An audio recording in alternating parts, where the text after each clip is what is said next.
Halo semuanya, balik lagi dengan Media Belajar Indonesia. Kali ini kita bakal kasih lagi mengenai PR atau bocoran soal dari orang-orang yang udah pernah tes, yaitu di hari pertama kemarin dan hari kedua. Ini adalah bocoran soal SKB CPNS 2019-2020 angkatan 2019 yang tesnya pada tahun 2020. Bismillah. Yang pertama itu adalah FRPJK atau guru PJLK, penjelasan ya. Ada tentang landasan olahraga. Yang kedua, pengertian dari penjas itu sendiri apa. Yang ketiga, pengertian olahraga. Keempat, urutan gerak galahu. 5, ada pencernaan. 6, ada fungsi paru. Selebihnya seperti pemecahan masalah itu. Nah, basket, renang gerak spesifik butterfly, sama istilah geraknya itu gimana. Itu dari guru PJOK. Selanjutnya dari FR Apoteker atau farmasi ya. Saya selesai ujian sesi 1, lokasi di Tanjung Selor, Kalimantan Utara. Soalnya kurang lebih sama dengan FR yang di-share dengan kakak yang dari Sorong. Yang pertama ada visi misi Kemenkes. Nah, visi misi Kemenkes itu selalu keluar. Kalian kalau belum belajar di ini visi misi Kemenkes ada di soal di video Media Belajar Indonesia, ada di soal tenaga kesehatan itu part 3. Yang kedua, esopropanolol. Yang ketiga, tahun ini hari kesehatan nasional yang keberapa? Oh, hari keberapa? Kalau yang kemarin bilang itu dia ditanya kesehatan nasional itu hari apa, diperingati sebagai tanggal berapa. Yang keempat, imunisasi yang diberikan bersamaan. Nama ya kurang lebih sama kisi-kisi yang kemarin gitu. Ini yang berwarna kuning berarti kemarin ada yang bilang keluar kayak gitu. Yang kelima, hitung CLCR. 6, jumlah minimal apotek produksi industri farmasi. APT baru lulus di Jakarta dan mau kembali ke kampung halaman, apa yang harus diurus di Kemenkes? Oh, kayak surat-surat atau apa, surat izinnya. 8, pencegahan tersier penyalahgunaan narkoba seperti apa. 6, yang termasuk PBI adalah PBI kemarin juga ada yang keluar. 10, JKN diselenggarakan oleh 11, PT Askes melayani jaminan di bidang kesehatan. 12, anak sekolah keracunan makanan, apa terapi yang direkomendasikan. 13, nilai ekonomis dari imunisasi. 14, terapi nyeri dada akut pada pasien PJK. 15, hari kesehatan nasional kapan? Oh, ini yang kemarin ada yang bilang juga keluar. Itu saja yang bisa saya ingat. Semoga kawan-kawan yang lain diberi kemudahan untuk tesnya dan diberikan hasil terbaik. Semangat, terima kasih selama ini sudah membantu belajar. Sama-sama, amin, semoga lulus. Ini FR, yang pertama nawacita itu keluar 7-10 nomor. Soalnya dibolak-balik, disangkut pautkan dengan SDGs, RPJMN, implementasi program Menkes era Jokowi dan Ma'ruf yang nggak keluar sama sekali. Berarti yang kemarin ya, bukan karena Jokowi dan Ma'ruf Amin kan baru ini tahun kedua gitu. Berarti yang keluar adalah tahun sebelumnya Jokowi Yusuf Kala. 2, penyakit TBC, HPI, sepsis, diare. Ini pasti bisa jawab. Yang ditanya itu seperti efek samping dari obat kencing berwarna merah dan sebagainya. 3, hari AIDS sedunia itu tanggal berapa? 4, COVID nggak keluar. Nih saya garis bawahi ya. Kemarin ada isu kalau COVID keluar. COVID nggak keluar. Sebenarnya apa ya? Mungkin nggak keluar sih, karena biasanya soalnya tuh udah selesai sebelum SKB dimulai, soalnya tuh udah selesai. Dan ini kalau kalian ingat, SKB ini itu penundaan karena COVID. Harusnya SKB itu semua proses udah selesai per 1 April itu CPNS udah dapet NIP. kayak gitu. Harusnya ini April udah selesai, sedangkan COVID kan baru marak-maraknya, meskipun mulai dari Desember, kemungkinan baru marak-maraknya tuh sekarang gitu. Kemungkinan ketika COVID marak itu soal SKP kalian tuh udah selesai. Jadi kemungkinan besar COVID nggak keluar, nggak cuma dia, di yang lain juga kemungkinan ya. 5 HNA PPN obat, soalnya sederhana, pasti bisa jawab. 6 hitung infus, berapa tetes yang diberikan pasien selama 1 menit. Nah, hitung infus kemarin itu juga ada yang bilang keluar, jadi dipelajarin.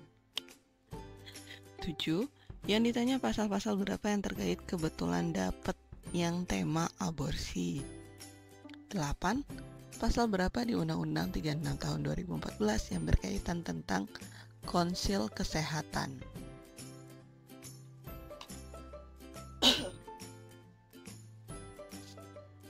Ini tentang farmasi. 9, masih lanjutan farmasi. Siapa yang mengeluarkan SIPA? Pilihannya nggak ada PTSP, sepertinya soal lama. Jawabannya masih Dinkes, kabupaten atau kota. Ini juga ada di bahasan soal yang media belajar Indonesia buat tenaga kesehatan umum ya. PHBS dapat rumah tangga. Kasus-kasus pemberian obat dengan hasil lab pasien-pasien nebak kondisi pasiennya, gangguan ginjal atau gangguan jantung dan sebagainya. 12. Obat terapi ABC dicampur-campur obat DM, asam urat, dan hipertensi. Manakah obat yang tidak tepat pemberiannya? 13. Penanganan apa yang harus dilakukan? Naikkan dosis atau turunkan dosis atau ganti obat dan sebagainya. 14. Penanggulangan nafza dapat sekitar 3 nomor. Cerdik, diet seimbang. 16. Visi dirjen. 17. Yang termasuk PBI. PBI ini sering banget keluar ya. 18. Peraturan terkait BPJS dan tanggal berapa serentak berlaku. 19. Vaksin polio harus dibawa menggunakan apa selama perjalanan. 20. Sejak harmonisasi ASEAN, registrasi kosmetik itu menjadi apa? 21. Kodein masuk golongan apa? Narkotik, psikotropik, atau zat adiktif? Ini juga kemarin ada yang bilang keluar. Jadi ini yang saya warnain kuning, kalian harus lebih belajar, siapa tahu kalian juga dapat soal ini. 22. Berkaitan industri farmasi dapat 2 nomor. Bahan baku yang diantar ke industri farmasi harus dilengkapi berkas apa? Satunya lupa. Selama ujian kita nggak dikejar waktu, soalnya jelas bisa dijawab kalau pas tahu jawabannya. Hanya saja emang harus nguasain banyak hal. Oke, berarti waktunya nggak kurang, 100 soal untuk 90 menit.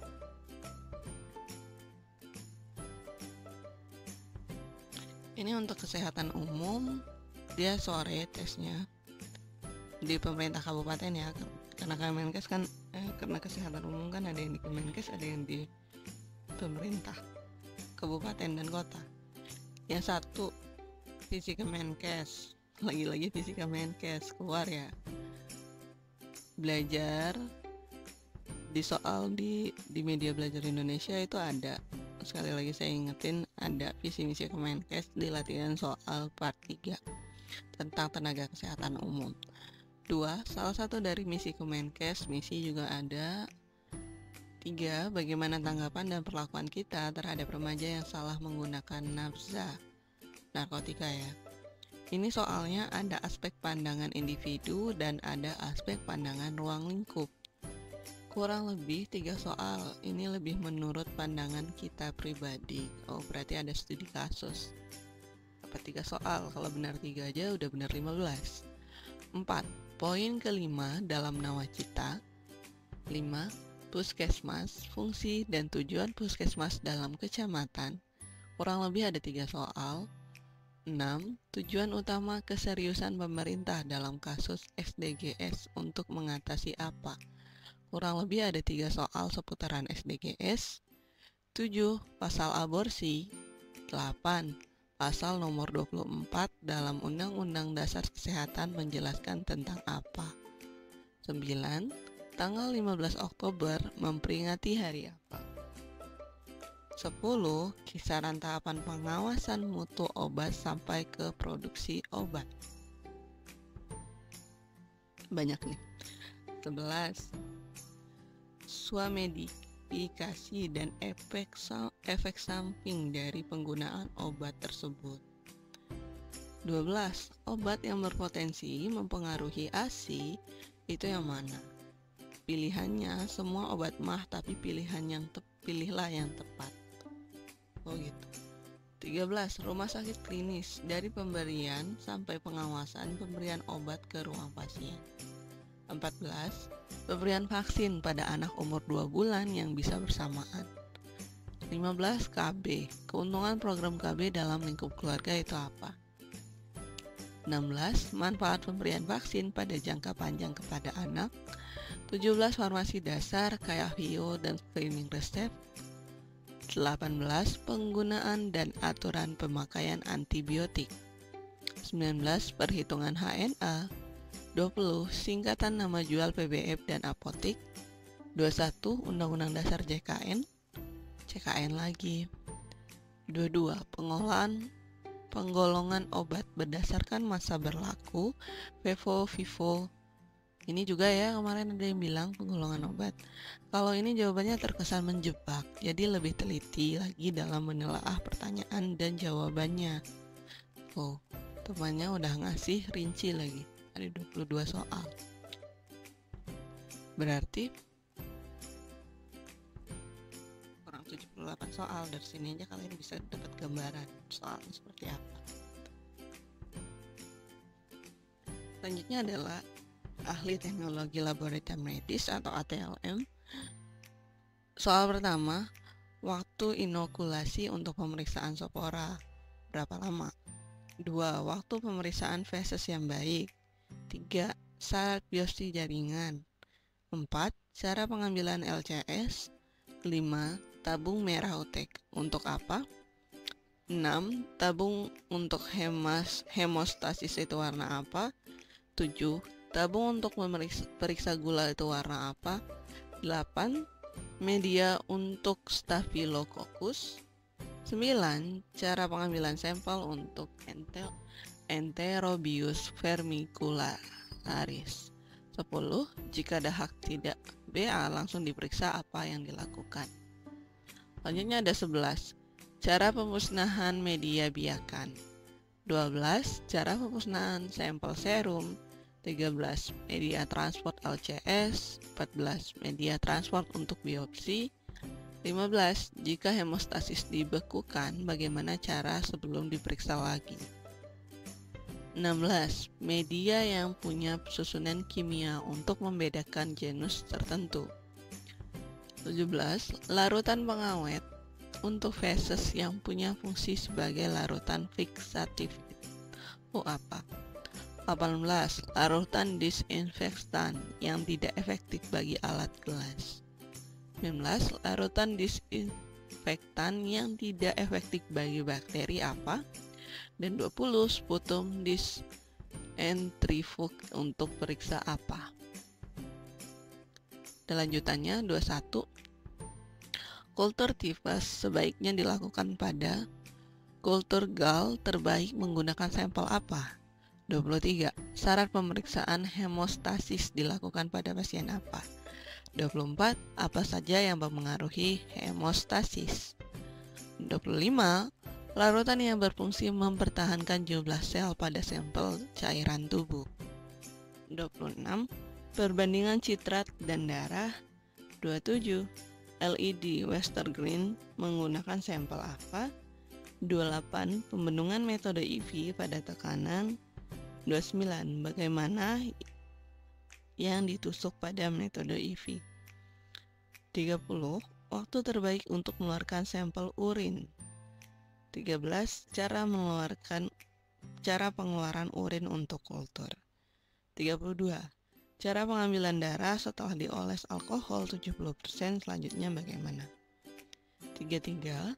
stabilitas amilase, lipase. 34. Pemeriksaan kreatinin urin dan sampelnya. 35. Dahak yang baik itu bersifat bagaimana? 36. Dahak yang baik mengandung. 37. Jika tidak ada media transport untuk LCS, alternatif kedua yang dipakai apa?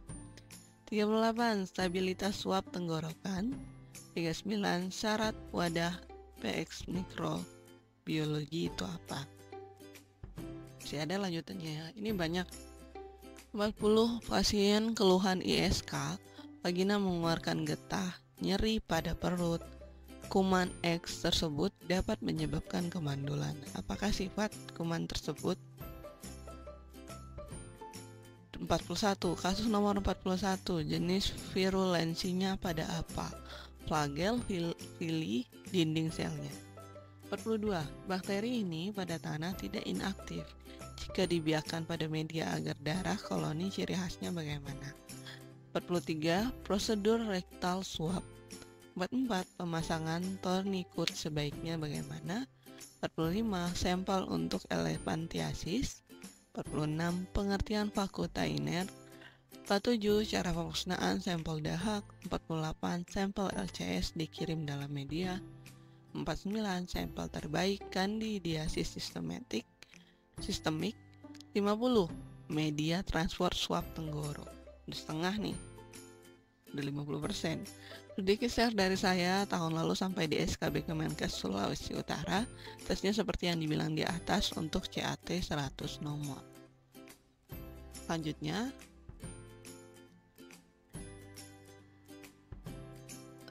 ini tentang kesehatan umum. 30 nomor Menteri Kemenkes antara lain visi misi, nawacita, itu aja ya.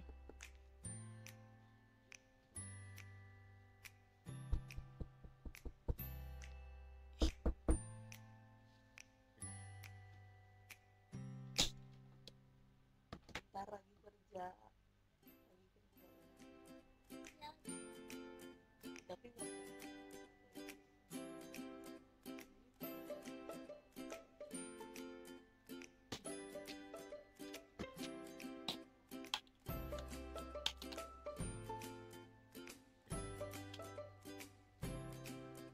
30 nomor Menteri Kemenkes antara lain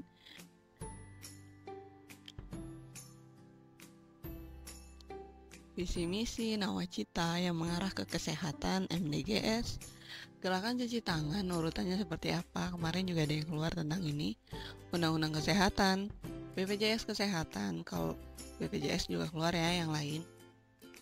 Kalau nggak salah BPJS ketenaga kerjaan juga disinggung. Kapan BPJS didirikan, itu yang masih saya ingat. Nah, materi analis, berarti dia daftar analis kesehatan ya. Materi analis 70 nomor, dan di luar dugaan saya semua. Pelajari saja semua materi kuliah yang langsung berhubungan dengan analis.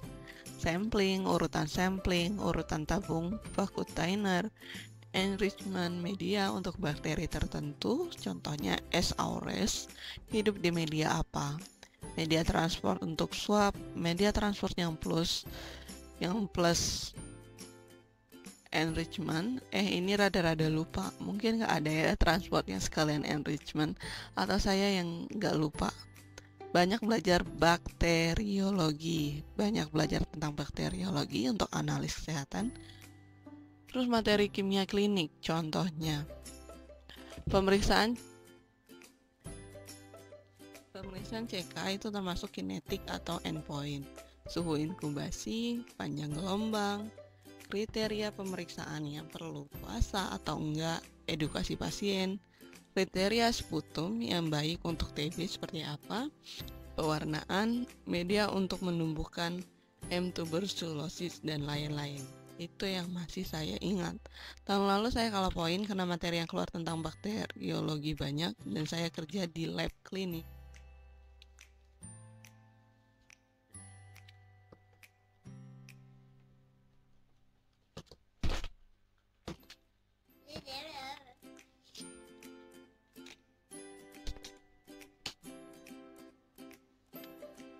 Selanjutnya adalah FR rekam medis.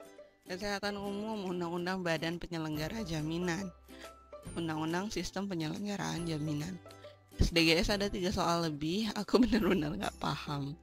RPJMN 1 soal dan lupa soalnya seperti apa. Nawacita banyak, lagi-lagi itu aja ya, SDG, terus RPJM. Nawacita juga banyak. Aku juga nggak terlalu paham kalau betul tadi itu kebetulan, karena memang benar-benar hafalan ya. Urutan cuci tangan ada 2-3 soal. FRRM-nya desain formulir, misalnya bagian formulir yang menjelaskan tentang formulir itu, head, body, dan lain-lain. Ini untuk rekam medis. Lanjut, masih rekam medis. Kunjungan pasien, pasien baru atau lama, kunjungan baru atau kunjungan lama. Penjajaran, misal 12, 34, 78 pada sistem middle, 25 nomor berikutnya ya, nomor berapa. Terus misal 12, 45, 78, 13, 45, 65, 15, 45, 79 disusun secara middle. Jika di rumah ke terminal susunan jadi gimana?